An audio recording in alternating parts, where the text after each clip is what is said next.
SA 240 CA final study material से करवा रहा हूँ मैं।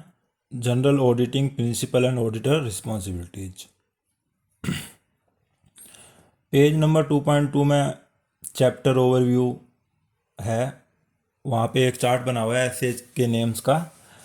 जो ऐसे हम करेंगे ऐसे 240, उसका नाम है the auditor responsibility relating to fraud in an audit of financial statement. तो ये फ्रॉड से रिलेटेड है। इसको ऐसे याद कर सकते हैं कि 2-4 फ्रॉड तो हो जाते हैं। SA 250 next consideration of laws and regulation. अगर फ्रॉड होगा तो लॉ एंड रेगुलेशन आएगा।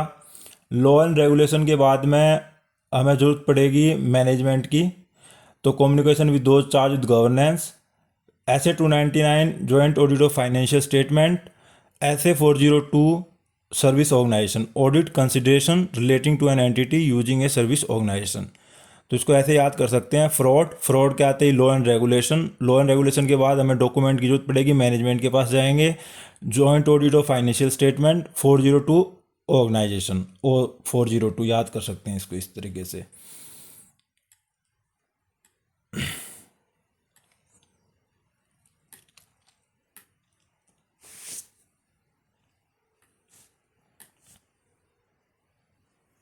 Next page 2.4 SA 240 the auditor responsibility relating to fraud in an audit of financial statement.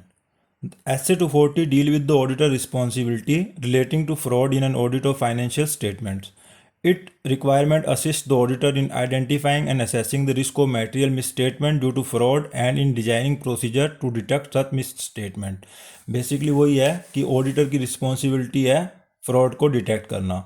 Objective of auditor in accordance with SAS 240। Objective of auditor में क्या क्या है? To identify and assess the risk of material misstatement in the financial statement, to obtain sufficient appropriate audit evidence about the assess risk of material misstatement due to fraud, to respond appropriately to identify or suspected fraud. नीचे chart बना हुआ है objective of auditor का। तो ये chart और ये ऊपर के पॉइंट सेम है, सिमिलर हैं, बिल्कुल सेम है।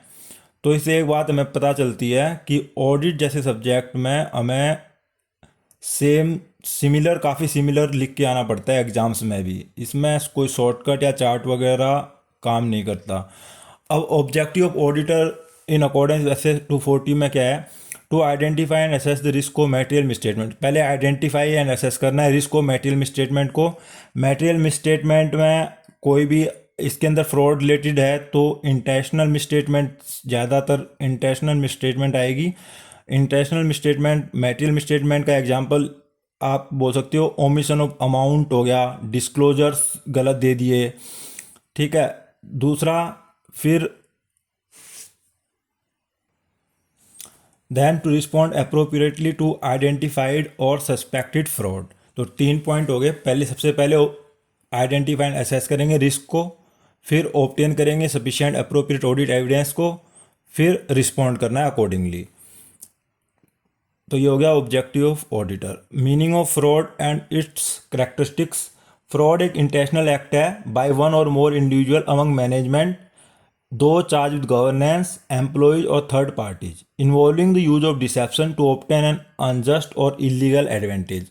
तो फ्रॉड एक इंटेंशनल एक्ट है जो मैनेजमेंट के बंदों द्वारा मिल के किया जाता है, एम्प्लॉयज भी उसमें इन्वॉल्व होते हैं और third parties. Involving the use of dissipation, धोखा देने के लिए ताकि हम एक अनजस्ट और इलीगल एडवांटेज प्राप्त कर सकें। Misstatement in the financial statement can arise from either fraud और एरर। या फ्रॉड से हो सकता है, एरर भी हो सकती है। एरर एक जीरो ज़्यादा लग गया, कम लग गया, तो फ्रॉड और एरर दोनों से मिसस्टेटमेंट अराइज हो सकती है। The distinguishing factor between fraud and error is whether the underlying action the result in the misstatement of the financial statement is intentional or unintentional. Although fraud is a broad legal concept, the auditor is concerned with fraud that cause a material misstatement in the financial statement. नीचे chart बना हुआ है fraud का। misstatement resulting from fraudulent financial reporting, misstatement resulting from misappropriation of asset. तो misstatement resulting from fraudulent financial reporting, accounting terms related है। ये financial reporting मतलब accounting terms की वजह से कोई मिसस्टेटमेंट हुई है, इसमें काफ़ी चीज़ें आएंगी। Miss statement resulting from misappropriation of asset, asset related का कोई भी एग्जाम्पल, मिस एप्रोप्रिएशन एसेट, अभी नीचे एग्जाम्पल भी आएगा इसका। दोनों ही केसेज में फ्रॉड, मिसस्टेटमेंट, फाइनेंशियल रिपोर्टिंग और एसेट के केस में दोनों में नीचे सेम चीज़ें हैं, इंसेंटिव और प्रेशर टू कमिट फ्रॉड। या तो हमें कोई इंसेंटिव गिफ्ट्स दिया जाता है कुछ भी चीज़, और दूसरा या फिर हमें प्रेशर टू कमिटमेंट फ्रॉड, मतलब प्रेशराइज किया जाता है कोई भी अनएक्सपेक्टेड टारगेट को अचीव करने के लिए, लगा लीजिए इस तरीके से।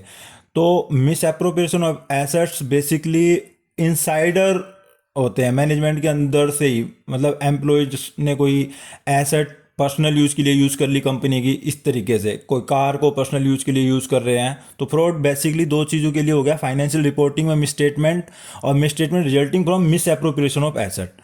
To type of intentional misstatement are relevant to the auditor. Auditor के लिए दो प्रकार की इंटेंशनल मिसस्टेटमेंट रेलेवेंट हैं, misstatement resulting from fraudulent financial reporting, misstatement resulting from misappropriation of asset. Fraudulent financial reporting और misappropriation of asset. Fraud whether due to misstatement resulting from fraudulent financial reporting या misappropriation of asset involve incentive or pressure to commit fraud, a perceived opportunity to do so and some rationalization of the act। For example, इनके example क्या क्या हैं? Incentive या pressure to commit fraudulent financial reporting में exist when management is under pressure. पहला point हो गया, management under pressure में है फ्रॉम सोर्सेज आउटसाइड या inside the entity to achieve, outside the entity से हो या इनसाइड द एंटिटी से हो, to achieve an expected and perhaps unrealistic earning target और फाइनेंशियल आउटकम। फाइनेंशियल आउटकम का मतलब यहाँ पे हो गया रिजल्ट से, जो अपने बैलेंस शीट, फाइनेंशियल स्टेटमेंट, जो भी प्रॉफिट एंड लॉस हो गया, बैलेंस शीट हो गया, कैश फ्लो स्टेटमेंट हो गया, ये तीन चीज़ों को लगा लो, एक प्रकार से फाइनेंशियल रिजल्ट की बात कर रहा है। Particularly since the consequence to management for failing to meet financial goal can be significant. Second point, similarly individual may have incentive to misappropriate asset, for example because the individuals are living beyond their means. ये हो गया unwanted unlimited wants, ठीक है। तो दूसरा point fraud का क्या हो गया कि individual may have incentive to misappropriate asset, misappropriate करे एसेट को, for example because the individual are living beyond their mean. Unlimited wants, economics में भी अपन पढ़ते हैं, वही वाला सेम चीज़ें हैं भाई, गाड़ी, छोटी गाड़ी आ गई तो बड़ी लेनी है, इस तरह की चीज़ें। तीसरा point, a perceive opportunity to commit fraud may exist when an individual believe internal control can be overridden, for example because the individual in a position of trust या has knowledge of specific deficiencies in internal control।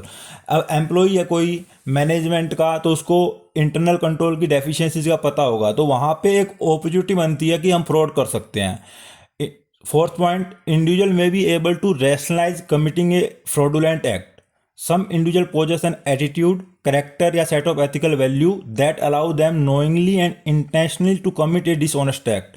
मतलब कि जानबूझकर हमसे एक dishonest act करवाया जा रहा है। However, even otherwise honest individual can commit fraud in an environment that impose sufficient pressure on them। However, even otherwise honest individual can commit fraud in an environment that impose sufficient pressure on them। इसको हम ऐसे समझ सकते हैं एक example के through. मान लीजिए एक्स और वाई दो फ्रेंड हैं, ठीक है। एक्स और वाई दो फ्रेंड हैं, नए नए दोस्त बने हैं, वो वीडियो कॉल में आपस में बात कर रहे हैं, टेक्नोलॉजी का ज़माना है, तो आपस में वीडियो कॉल में बात कर रहे थे मान लीजिए।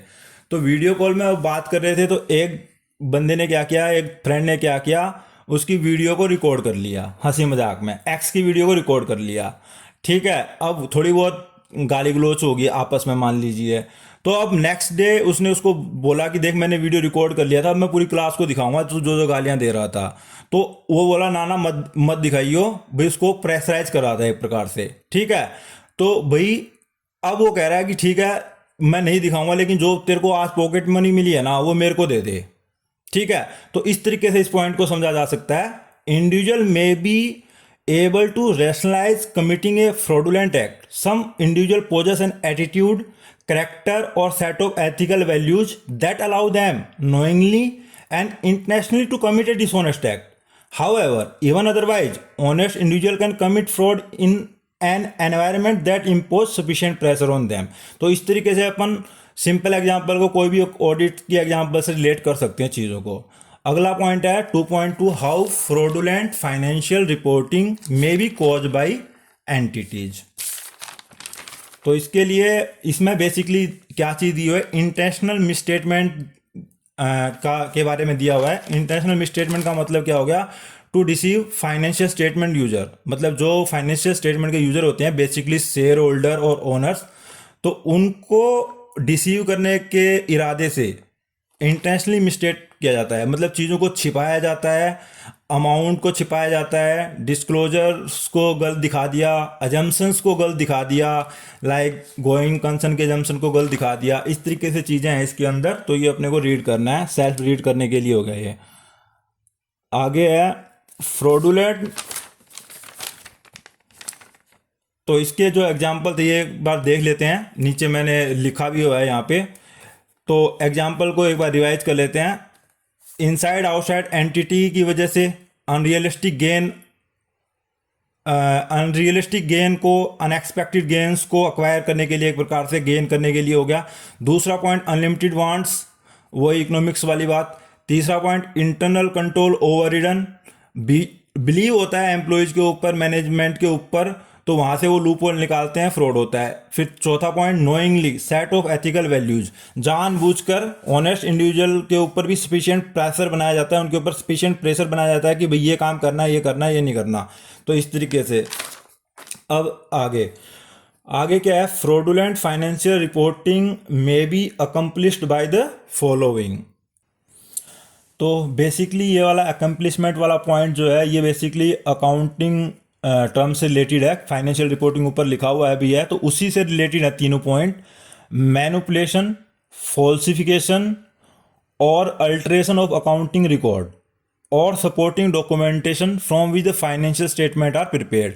तो मैनिपुलेट कर दिया, फाल्सीफाई कर दिया, अल्टरनेशन कर दिया एक प्रकार से अकाउंटिंग रिकॉर्ड्स का। दूसरा मिस रिप्रेजेंट कर दिया चीज़ों को, intentional omission from the financial statement of events, transaction or other significant information. तीसरा intentional misapplication of accounting principle relating to amount, classification, manner of presentation or disclosure. तो misapplication कर दिया accounting principle का, amount, classification, asset को current assets को P P, property plant equipment में दिखा दिया, ठीक है, इस तरीके से चीज़ों को अमाउंट्स कम ज़्यादा दिखा दी।